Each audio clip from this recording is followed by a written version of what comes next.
Welcome to this episode of Planet on the Roof podcast. My name is Stephanie, and I am the host for the second season. So far in this season, we've spoken with an environmental activist and with a journalist, exploring what it means to advocate for the environment while staying spiritually grounded and deeply connected to the local communities in Mexico. Today, we're speaking with an expert scholar, Dr. Ileana Espejel.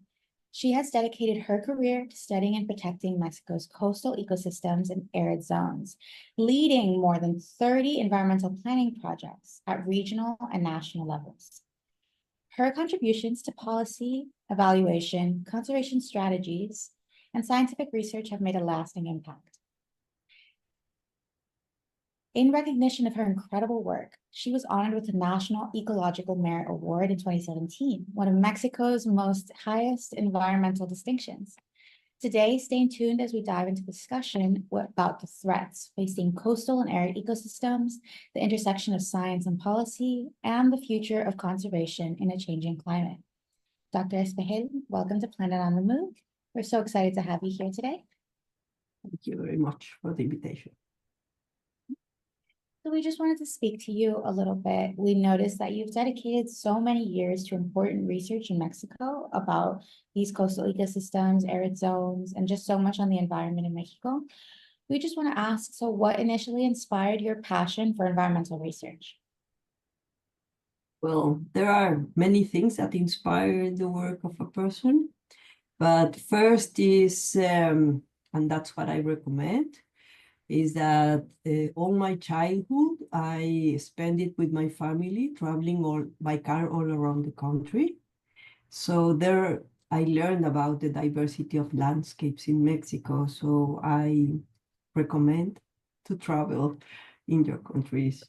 Then in high school, I read a popular magazine in the dentist waiting room about the desert being transformed into green cultivars. So when I saw that, I really wanted to do something similar, because 60% of the country of Mexico is arid. So I couldn't study agronomy, that I thought that was the career that I had to, but I selected biology instead. So, well, after this experience, I recommend you to publish in science dissemination magazines, so the people know about what the results of research are done, so you can reach more people than the university people. No? And well, then my bachelor's was in an arid desert plant, in how to produce the gum, which is a useful, or supposed to be a useful in the industry. And then I moved to the Yucatan Peninsula, and there I chose the fringe, the coastal fringe, which is the most arid area of the peninsula of Yucatan. Even if it's a tropical area, it has I found the arid part of the peninsula. So there I started to work with coastal sand dunes. And well, while I studied the ecosystem, I was as a biologist, as a botanist especially. And then at the same time, while I was walking through the sand dunes, the road was being paved. And I could see how they were destroying the sand dunes. And I was just completely desperate, and talking to the fishermen and fisherwomen that were there, I was just saying, we don't need this. But then they told me terrible stories and very sad stories of things that happened because they didn't have a paved road. So there they changed my mind, the typical mind of a biologist. And then I started they turned me into a social-based ecosystem manager. So, well, my recommendation is to study integrative and interdisciplinary careers, so you can have the whole picture. Yeah, So no, thank there are you. several things, no, not only one. No, absolutely. Yeah, I actually wanted to ask, you're talking about these sand dunes, and can you ask, just for our listeners, can you tell us what kind of role they play in protecting against climate change impacts, or sort of like what you wanted to protect in that moment? And also, I really appreciate the balance that you're bringing in ensuring that, the local fishermen and also the ecosystems are, trying to protect both and also at the same time make sure that everyone gets what they need, right? Mhm. Well, the coastal dunes are, you see them by the beach. There are agglomerations of sand, but also these agglomerations are sand, but with plant roots, dead plant roots. And so they form a mixture of materials, biotic and not biotic materials, that form a strong but flexible material. This is very important because no engineer has made it artificially.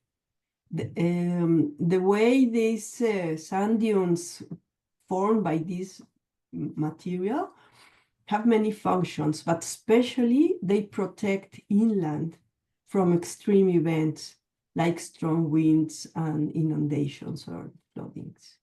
So the threat to these coastal dunes are those activities that destroy them. For example, building houses or building roads.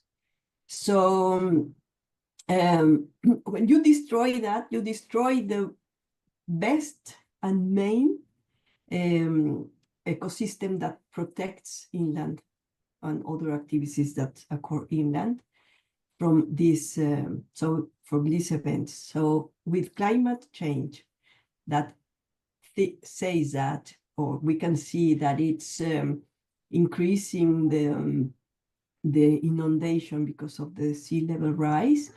And also it's the frequency of hurricanes are worse. So losing the protection is like something that unbearable. We cannot continue with that.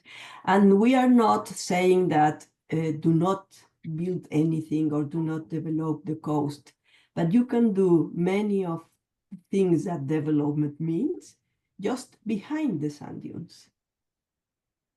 So it's a very simple thing, but it's a very difficult actually, because the value for tourism of the beach and the sand dunes is too high. And before the development, the coastal development was behind the sand dunes. But it's this model of sea and sun that brought the hotels to the beach.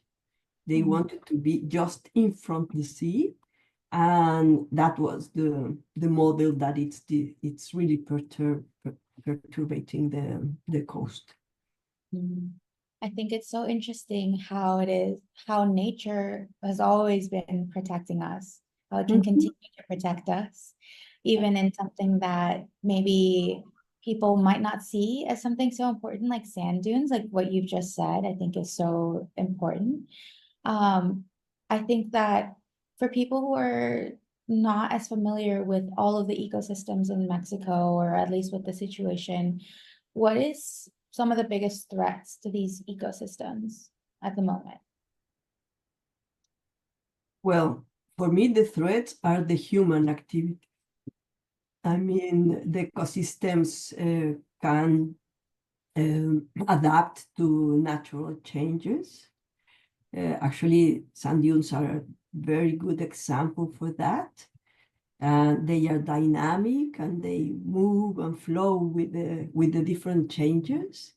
But it's the humans that put cement or just disappear the ecosystem. So the threat is not the humans, but the economic interests that the humans put on the beaches or in most of the ecosystems, not only on the sand beach. So it sounds like one of the most important things is sort of tourism can be a big effect, or when people are thinking of ways to invest capital or to sort of make money in these kinds of areas. So do you know of what are gaps that still need to be addressed? How well do you feel that Mexico is taking care of policies to integrate, coastal and arid zone conservation into Mexico? You use the right word, integrate. We have different policies, and in many countries this happens, is that they have a policy for the agronomy sector, another policy for the tourism sector, another policy for the human sector, but they are not integrated. So they see for themselves, and what we need is to integrate that. Also, many of the policies are national-wide, thinking that the nation, the Mexico, is a whole similar thing. But we are an agglomeration of very different spaces and regions with different ways of living, not only different ecosystems or different cultures. So we need to be very creative and innovative in integrating policies that recognize the differences and the local inputs. What would be an example of sort of the local inputs? You mentioned, for example, like the fishermen that you were speaking to about the roads. Are there any projects that you felt also had like a lasting impact that kind of made you such an advocate also for the integration aspect that you're talking about? Yes, for example, well, there's a policy in Mexico called, it's like regional ordinance, that these regional ordinances are for big areas. They are marine ordinances or state ordinances. But this region, Mexico is too big and too diverse, and they put order in a region that not all the people working in the participative regional planning know. For example, there's people in the south selecting policies or useful activities for places that they don't know. So what I've learned from these policies that put order is that they want to standardize. They want everybody to do the same as if they were the same. So what we want is you have to recognize the local differences and just add them and sum them instead of trying to make a mixture of everything. So, well, that's an example in this policy called regional ordinances. And so what are some ways that scientific research can translate into effective policy action? Or if there is a way that scientific research can also be hand in hand with what locals want in those areas? Well, I'm very fond of what is called transdisciplinary research, where you recognize the local knowledge of the people. So it's mainly most of the policies or the research is done from upwards downwards. So and not recognizing that people living in the place have a lot of experience and a lot of empirical knowledge. And most of these policies, they appear in the local territory without considering the local people. So my suggestion is that we have to work in transdisciplinary teams and work with the local people, and so they get to be the best decision makers, no? The real decision makers, and going from downwards upwards. No? Yeah, no, I completely agree. I do believe that that's very important. And then just with the time that we have left, I also wanted to ask, you have over 80 publications to your name, many books, many scientific articles. With all of the information that you have, what is one key message that you hope people can take away from your work, whether that's globally in the world, in Mexico, on a local level, on an individual level? Well, I would like to talk about coastal management, because that's what I do. And it's that you cannot be a specialist. You must be a member of a transdisciplinary team. You have to thrive from one discipline to another, to be trained in that capacity.